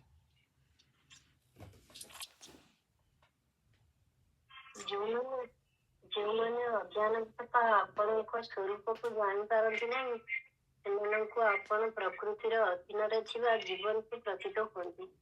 ସେମାନଙ୍କ ଉପରେ ଆପଣ ମାୟାର ପରଦା ପକାଇ ଦେଇ ସୃଷ୍ଟି ସମୟରେ ମୋ ବ୍ରହ୍ମା ରୂପରେ, ପାଳନ ସମୟରେ ଆପଣଙ୍କ ନିଜ ବିଷ୍ଣୁ ରୂପରେ ଏବଂ ସଂହାର ସମୟରେ ରୁଦ୍ର ରୂପରେ ପ୍ରତୀତ ହୁଅନ୍ତି।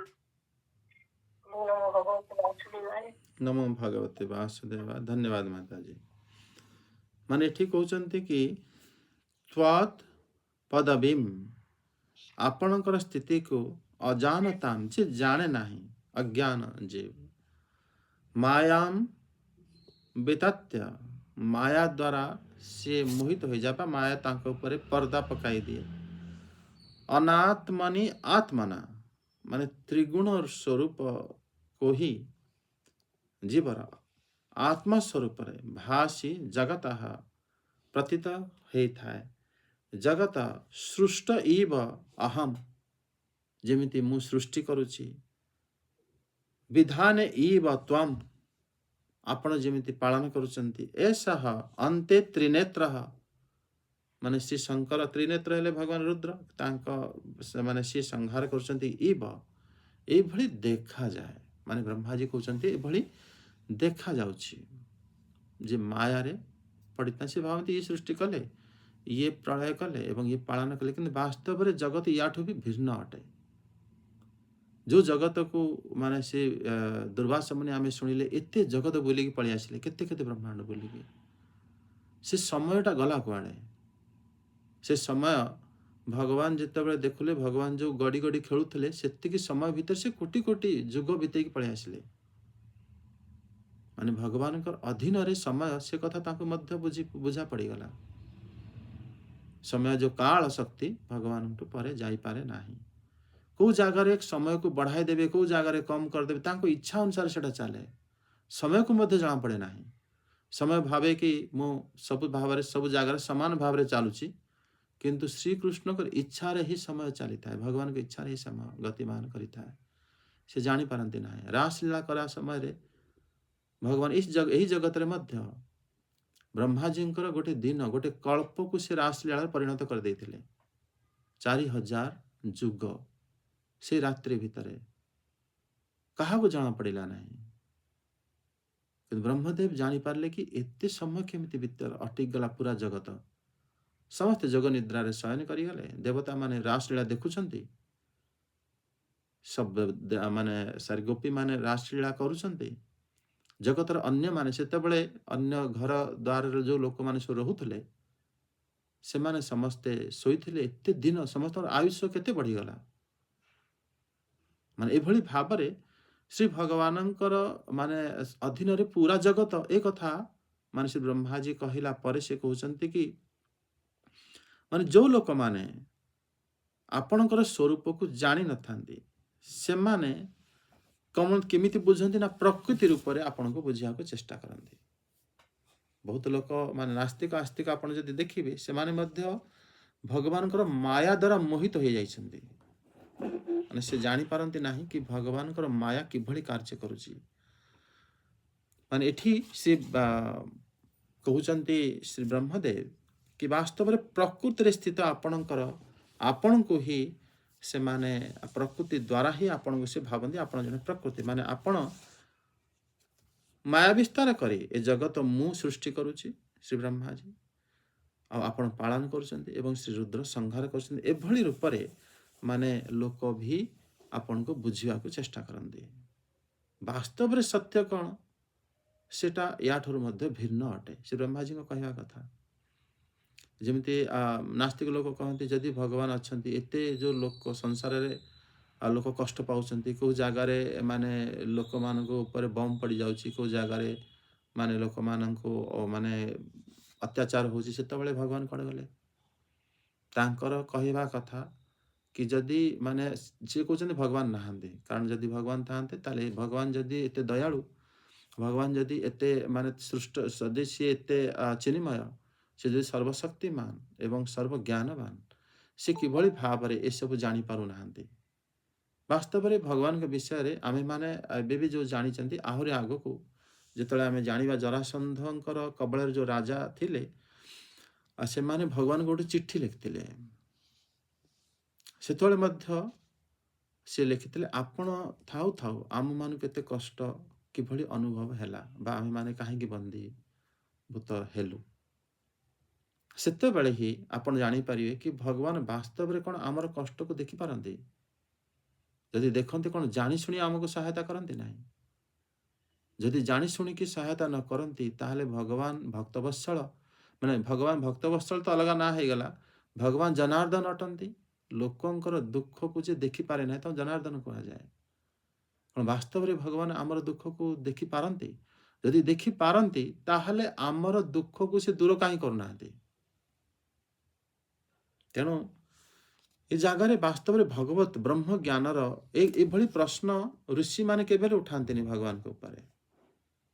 जो महात्मा माने भगवान को जानी से माने केबे उठाते किंतु मूर्ख माने उठाते।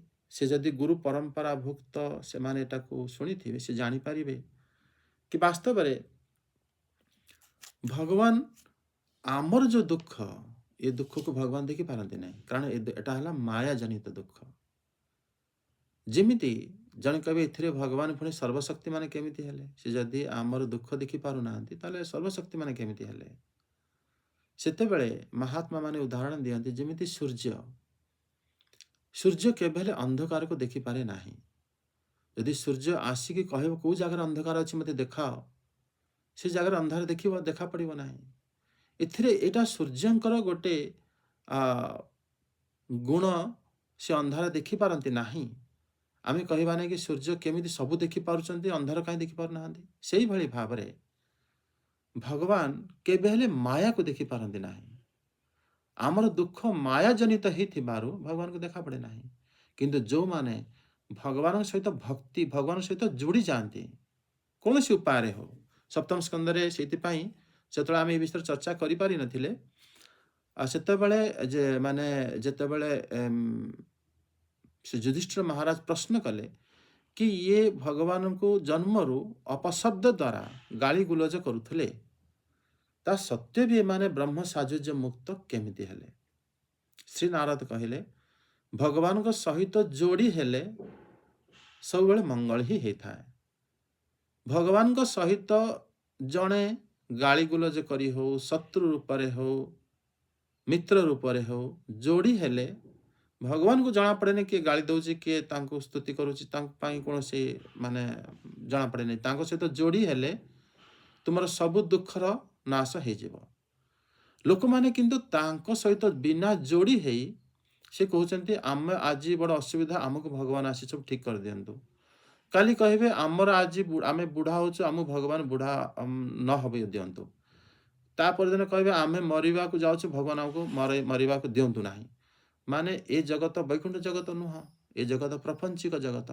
ଏ ଜଗତରେ ଆମେ ଯେତେବେଳେ ଦ୍ୱିତୀୟ ସ୍କନ୍ଧରେ ପଢ଼ିଛନ୍ତି, ଯେତେବେଳେ ସୃଷ୍ଟି ହେଲା ଶ୍ରୀ ବ୍ରହ୍ମା ପ୍ରଥମେ ମାନେ ଅବିଦ୍ୟାକୁ ସୃଷ୍ଟି କରିଥିଲେ, 5 ପ୍ରକାର ଅବିଦ୍ୟାକୁ।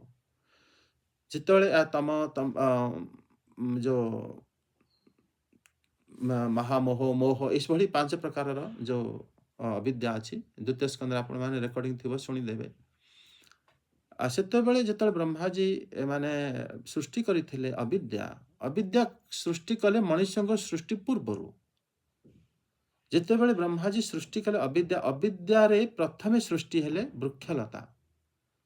କାରଣ ଯଦି ଅବିଦ୍ୟା ନ ରହିବ ତାହେଲେ ବୃକ୍ଷ ହେଇପାରିବ ନାହିଁ।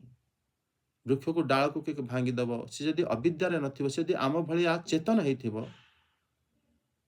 ତାହେଲେ କି ଆମ ହାତ ଗୋଡ଼ ଭାଙ୍ଗିଦେବ ତ ଆମେ ଠିଆ ହେଇପାରିବା କି? ଠିଆ ହେଇପାରିବାନି। କିନ୍ତୁ ବୃକ୍ଷ ତା ସତ୍ତ୍ୱେ ବି ସେ ଠିଆ ହେଇଥାଏ। କାରଣ ସେ ଯେଉଁ ଜୀବମାନଙ୍କୁ ପୂର୍ବରୁ ସେମାନଙ୍କର କର୍ମଫଳ ଅନୁସାରେ ସେଭଳି ସେମାନେ କୌଣସି ମାନେ କାର୍ଯ୍ୟ କରିଥାନ୍ତି, ତାଙ୍କୁ କିଛି ବର୍ଷ ବୃକ୍ଷ ହୋଇକି ଏ ଜଗତରେ ବିତେଇବାକୁ ପଡ଼ିଥାଏ। ସେଇଭଳି ଜୀବଙ୍କର ମାନଙ୍କୁ ପ୍ରଥମେ ସେ ବ୍ରହ୍ମାଜୀ ବୃକ୍ଷ ଜନ୍ମ ଦେଇ ଦିଅନ୍ତି। ତାପରେ ଅବିଦ୍ୟା ଦ୍ୱାରା ପଶୁମାନେ ବି ସୃଷ୍ଟି ହେଇଯାଆନ୍ତି, ପକ୍ଷୀ ସୃଷ୍ଟି ହେଇଯାଆନ୍ତି, ତାପରେ ମନୁଷ୍ୟ ସୃଷ୍ଟି ହେଇଥାଏ। ସ୍ଥାବର ଜଙ୍ଗମ ହେଲା ପରେ ମନୁଷ୍ୟ ସୃଷ୍ଟି, ତାପରେ ଦେବତା ସୃଷ୍ଟି ହୁଅନ୍ତି। ମନୁଷ୍ୟ ଯେତେବେଳେ ଏତେ ପରେ ସୃଷ୍ଟି ହୁଏ, ମନୁଷ୍ୟକୁ ସେ ଦିଅନ୍ତି ତାର ପ୍ରାରବ୍ଧ ଅନୁସାରେ ବୁଦ୍ଧି ବିବେକ, କି ତମେ ବୁଝ କି ଇଏ ଯେଉଁ ପଶୁ ପକ୍ଷୀ ଆଉ ସମସ୍ତଙ୍କୁ ତମେ ଦେଖୁଛ, ତମେ ମଧ୍ୟ ଏଇଭଳି ମାନେ ଜୀବନକୁ ବିତେଇକି ଆସିଅଛ। ତେଣୁ ଏ ଜୀବନରେ ତୁମେ କେବଳ ସବୁ ପାପ କାର୍ଯ୍ୟ ଛାଡ଼ି ଶ୍ରୀହରିଙ୍କ ଶରଣରେ ଭଜନ କରି ଶରୀରକୁ ପୁରା କର। ଏଥିପାଇଁ ମଣିଷକୁ ବୁଦ୍ଧି ଆଉ ବିବେକ ମିଳିଥାଏ। ଯେତେବେଳେ ପାପ କାର୍ଯ୍ୟ ମାନେ କରୁଥିବା ସମସ୍ତଙ୍କୁ ସ୍ଥାବର ଏବଂ ଜଙ୍ଗମ ଯୋନିରେ ସମସ୍ତଙ୍କୁ ଜନ୍ମ ମିଳିଯାଏ, ତାପରେ ମନୁଷ୍ୟ ହୁଅନ୍ତି। ମଣିଷକୁ ପୂର୍ଣ୍ଣ ସ୍ୱତନ୍ତ୍ର ଥାଏ। ମଣିଷର କର୍ମ ଉପରେ ଭଗବାନ କେବେ ହେଲେ ହସ୍ତକ୍ଷେପ କରନ୍ତି ନାହିଁ। ମଣିଷ ଏହି ଶରୀର ଭିତରେ ସେ ସବୁବେଳେ କ'ଣ କରେ ନା ପୁଣ୍ୟ ବି କରିପାରେ, ପାପ ବି କରିପାରେ।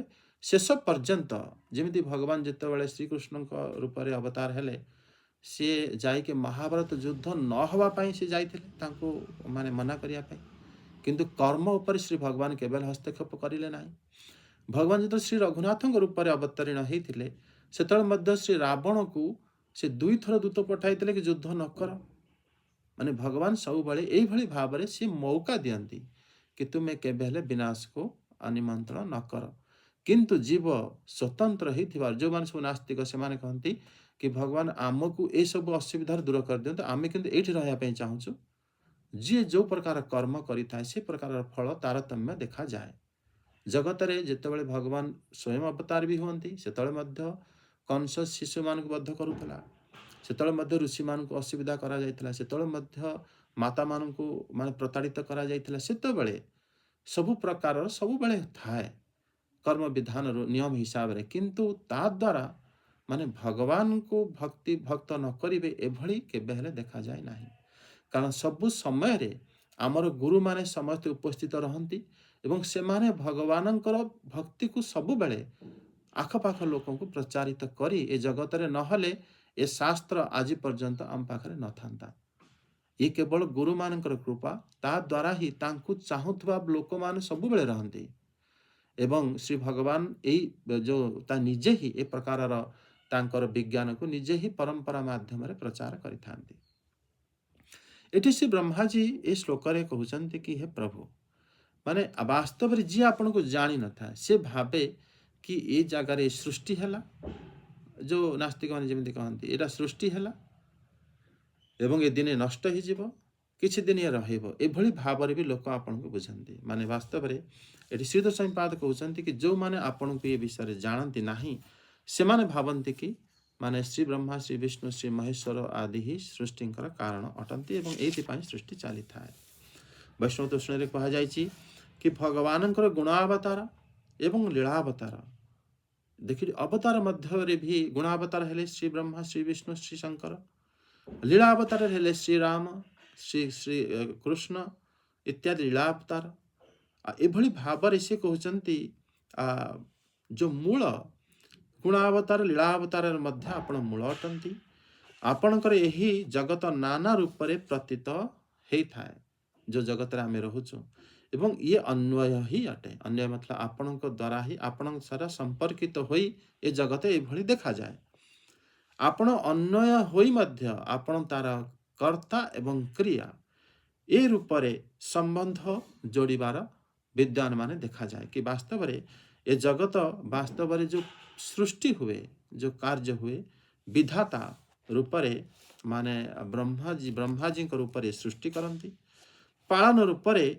आपण ही करंती कारण ए जगह रे श्री कृष्ण को से श्री विष्णु को सहित समान भाव रे कहि कि श्री ब्रह्मा जी कहिसंती आपण ही पालन करंती एवं आपण से रुद्र रूप रे ही ए जगत को कौन करंती ना नष्ट कर दियंती आपण अजन्मा एवं आपण जन्म रहित एवं आपण स्वयं निजर शक्ति रे ही आविर्भाव होंती ये आविर्भाव केवल भक्त मानंकु ही आपण आनंद करया पई होंती अभक्त मानंकु नहीं अभक्त मान तो कि जानि पारंती नहीं से भावंती कि भगवान श्री राम हेले भगवान श्री कृष्ण हेले ये तो आम साधारण भली मनुष्य सी कौन माने भगवान ही पारिबे आज पर्यंत भी लोक माने आपण देखिए बहुत जगह रे धार्मिक लोक माने अछंती आचार्य होइछंती से माने कहंती हाँ आमर परे कोनोसी ना कोनोसी तत्व जगत रे अछि किंतु जोटा भी अछि से आमर कल्पना ही नथिबे सी भगवान जो मान को श्री राम को भगवान कहउछंती श्री कृष्ण को भगवान कहउछंती ए भलिया ही नथि से तांको तो आमे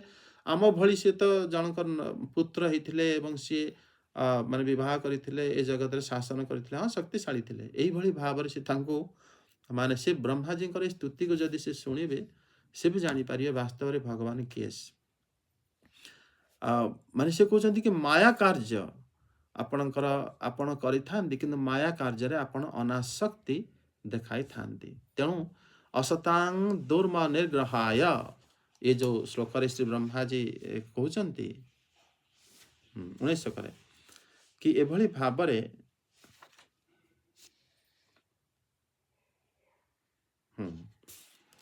एठी आमे ए जगह रे जो 19 श्लोक रे से कहउछंती कि वास्तव रे माया जनित पुरुष ही आपण को ही से माने भावंती कि ये जगत एबे सृष्टि हेची एबे नष्ट हे जीवो एवं एति दिन रहिबो जेमिति आम शरीर जन्म हेची एवं किछि दिन रहिबो एवं तापरे मरि जिबा किंतु एभली भक्त मानकर हुए नाही एभली मध्य आमी माने जेमिति एबे देखिले केते केते अनंत कोटि जुग पर्यंत मध्य भगवान को माया को जगह रे किभली कार्य करूची माने ताकू बुझिबा कहार पक्ष रे संभव नह आउ एठी आगे जो श्लोक 20 रे एबे देखंतो अनुवाद सुरेशुषि स्वेषा अत्तथैव नृष्यपेतिर्त्युक्ष्यो यादस्वपेतेजनस्यः जन्मा सतं दुर्म निग्रहाय प्रभो विधाता सदानुग्रहाय च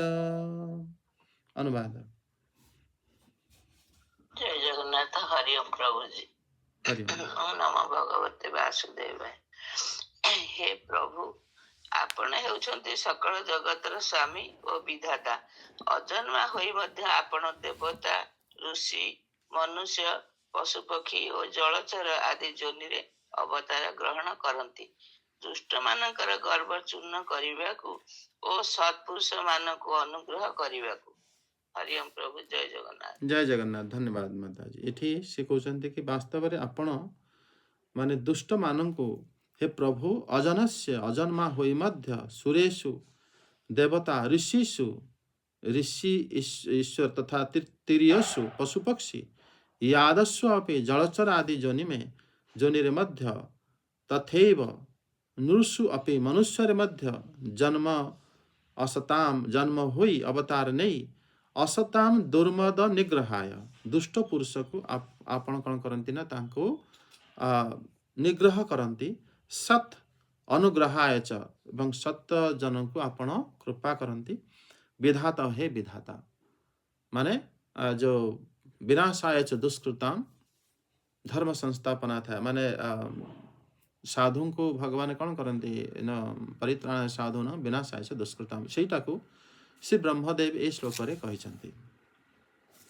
माने देवतांक रूप रे भगवान जो उपेन्द्र रूप रे आसंती ऋषि मानक रूप रे भगवान श्री नारद हेले श्री परशुराम एभली भाव रे आसंती मनुष्य रूप रे भगवान श्री राम रूप रे आसंती पशुओं भितरे भगवान बराह श्री नृसिंह एवं जलचर रूप रे भगवान मत्स्य रूप रे एवं कूर्म रूप रे आसंती एभली भाव रे भगवान अनेक अवतार नियंती। एठी माने सिद्ध संपाद एतिक भाष्य थिला एवं वैष्णव दर्शन रे कहा जायछि वास्तव रे भगवान अजन्मा अटंती एवं सी निजर स्वरूप शक्ति रे आविर्भाव होंती एवं आविर्भाव हबार कारण एकमात्र भक्त ही अटंती तांकर भक्त रहिले से जगार भगवान आविर्भाव होइथांती एवं भगवान जेतळे आविर्भाव होंती से एठी कहा जायछि कि से भक्त मान को पालन करती आ दुष्ट मान को विनाश कर यार अर्थ कौन यार अर्थ एया कि भगवान सपोर्ट करमती नास्तिक मैंने कहते कि आपणकर भगवान आप दैनिक मंदिर जाऊँगी आपण को भगवान चाकरी देवे आपणकर जे शत्रु ताकू भगवान हैरान करेंगे और तार जदि कौन असुविधा है तो आहरी असुविधा कराइदेवे यही आपणकर भगवान काम करते लोक मानकर ये धारणा कि आप बहुत दिन मंदिर जाऊँगी एत व्रत उपवास कर निश्चित रूप भगवान आपणकर सब ठीक करदे आपण छुआ मान को चाकरी देवे आपणकर निरोग रहे आप घर सब भल रपणकर जो आपण सहित जी असुविधा कर झगड़ा कर तार सब असुविधा हो भगवान ये पक्षपात करती कि ये जगह वास्तव से मना कराई भगवान को जो ये कहुई दुष्ट मान को भगवान विनाश करती वैष्णव दर्शन में माने स्पष्ट कहुई वास्तव में भगवान जिते भक्त मान को परिपालन करती माया को भगवान अनासक्त दिखाते माया कार्य को कारण दुष्ट माने हेले माया से जहाँ करते दुष्ट माने सेटा को माने आम कहीपर नहीं माने से सत्य कार्य सेटा गोटे माया मोहित अज्ञान रूप से माने जहाँ किसी करती भगवान ता प्रति आसक्त देखाती ना अनासक्त देखाती से श्री ब्रह्मदेव कहते असतांग दुर्निग्रहाय जन्म सतांग दुर्निग्रहाय प्रभो विधाता सदनुग्रहाय च ये जो 20 श्लोक माने द्वितीय पर्याय कहते कि वास्तव में आपन जो अवतार नियंती आपण दुष्ट मान को असताम को कौन करती ना निग्रह करती दूर कर दियंती तांकर से गुण गुड़िक दूर करती आपण मध्य से निग्रह करती माने माने अनासक्ति देखाती प्रति आसक्त आपण हुवंती नाही अवतार काल रे माने ईश्वर आपण मध्य माया आपणकर अधीन थाए प्रपंचर बेला विलक्षण माने शुद्ध सत्वात्मक विग्रह आपण प्रकट करती आपण जिते अवतार नियंती श्री रघुनाथ रूप में हो बा श्री भगवान मत्स्य अवतार हो या श्रीकृष्ण रूप में आसतु आपण प्रपंच आपण को ग्रास करें ना प्रपंच है माया ये जगत अतः शुद्ध चैतन्य स्वरूप रूपरे आपण एवं श्रृंगार परिकर आदि शुद्ध सत्मात्म आपणकर भक्त माने मध्य से माया द्वारा अधीन होती ना जिते श्री भगवान अवतीर्ण होती भक्त माने मध्य मायातीत अटंती श्री हनुमान हेले श्री अंगद हेले एमाने मध्य माया पड़ती ना कारण श्री भगवान जमिति मायातीत तांकर निज जन से माने मध्य मायातीत अटंती अतः माने जीव आपण को आविष्कार करिपारे नाही जीव तार स्वल्प बुद्धि रे कौन आविष्कार करिवो जीवर माने जीवंकर देहरु माने भगवान तांकर स्वरूप जेतेबेले प्रकाशित करती जीव बद्ध जीव तांको बुझी पारे नाही। तांको बुझिबा कौन भगवानकर परिकर को मध्य से बुझी पारती नाही। माने भगवानकर स्वरूप भगवानकर जो चिन्मय स्वरूप तांको अज्ञानी लोक माने केही जानी पारती नाही। माने ए जागारे माने श्री ब्रह्मदेव एंको कहिचंती कि के को बेति ही किए आपण को जानी पारिबो। वास्तव रे श्री भगवान को जानिवा शक्ति माने वास्तव रे कहार नाही। जेतेबेले पुणी जानती केमिति नास्तिक माने ए कथा कहती कि आपण को भगवान जो शास्त्र लेखाई ସେଥିରେ ତ ଲେଖା ହେଇଛି ସ୍ପଷ୍ଟ ସେ ଅଧକ୍ଷ ତାଙ୍କୁ ତ କେହି ଜାଣିପାରିବେନି। ଆଉ ଜାଣିପାରିବେନି ସେ କିସ୍ ପ୍ରକାର ଭଗବାନ ଆମେ ସେଥିପାଇଁ ଜାଣୁନୁ ଆମେ ସେଥିପାଇଁ ନାସ୍ତିକ ହେଇଗଲୁ ତାଙ୍କୁ ଛାଡ଼ିଦେଲୁ ଏଇଭଳି ଭାବରେ ତର୍କ କରନ୍ତି କିନ୍ତୁ ସେ ବୁଝିପାରୁନାହାନ୍ତି ତାଙ୍କୁ ନ ଜାଣି ପାରିବାଟା ହିଁ ତାଙ୍କର ଗୋଟେ ଗୁଣ। ତେଣୁ ତା ରୂପରେ ବି ଆମେ ତାଙ୍କୁ ଭକ୍ତି କଲେ ଭଗବାନ ଆଉ ଗୋଟେ ଜାଗାରେ କହିଛନ୍ତି ଭକ୍ତାମାଙ୍ଗ ଅଭିଜାନନ୍ତି ଏ କଥାକୁ ନାସ୍ତିକ ମାନେ ଗ୍ରହଣ କରନ୍ତି ନାହିଁ। ସେ କହନ୍ତି କି ନା ଅଧକ୍ଷଜ ପ୍ରଭୁ ହେଲେ ଆପଣଙ୍କର ପ୍ରଭୁ ହେଲେ ଆଉ ତାଙ୍କୁ କେହି ଆପଣ ମାନେ ଆପଣ ଇନ୍ଦ୍ରିୟ ଦ୍ୱାରା ଜାଣି ହେବନି ତାଙ୍କୁ ଦେଖି ହେବନି ତାଙ୍କ ଭିତରେ ଶୁଣି ହେବନି ତାଙ୍କ ବିଷୟରେ କିଛି କହି ହେବନି ଏବଂ ତାଙ୍କୁ ଛୁଇଁ ହେବନି ଅଧକ୍ଷଜ ହେଇଗଲେ ସେ ପୁଣି ଶ୍ରୀକୃଷ୍ଣ କାହିଁ କହିଛନ୍ତି ଭକ୍ତାମାଙ୍ଗ ଅଭିଜାନନ୍ତି କି ଭକ୍ତ ହିଁ ମତେ ଜାଣିପାରେ। ए विषय माने ये केवल भगवान को कृपा हेले ही तांको जानी हुए तांको कृपा बिना तांको जानी हुए नाही। एभली भावरे आज आमे श्लोक संपूर्ण कले। जय जगन्नाथ। पुणी आगो को आमे पढ़िबा। हरि बोल।